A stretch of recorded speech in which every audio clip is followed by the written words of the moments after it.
Manifest destiny. In 1845, John O'Sullivan asserted the right of America's manifest destiny to possess the whole continent for the great experiment of liberty. Manifest destiny is the phrase most associated with America's conquest of the West.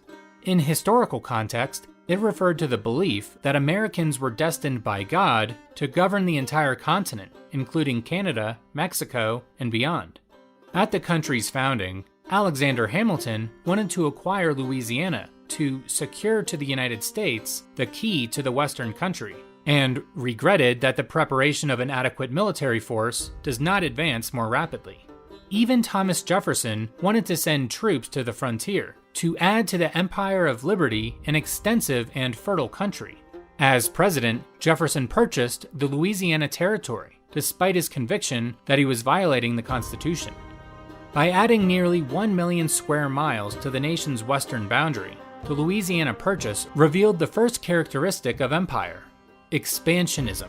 The U.S. similarly purchased Oregon in 1846 and Alaska in 1867, reflecting the imperial characteristic of centralization. In Alaska's century as a territory, its governance was decided by politicians 3,700 miles away. That's 500 miles further than London is from Boston. Western expansion was also territorial and coercive. America's annexation of Texas instigated the Mexican War, a boundary dispute that cost upwards of 38,000 lives, but resulted in the acquisition of territory far beyond the Texas borders. The war also helped consolidate a national standing army, which provided the impetus for aggressive diplomacy toward Indians. Early Western settlers frequently traded peacefully with Indians, but as the U.S. Army took over Indian relations, frontier warfare intensified. Manifest destiny is not confined to American expansion. The core concept is the belief that a nation is morally obligated to forcefully spread its superior culture, and this has been repackaged to justify imperial warfare throughout history.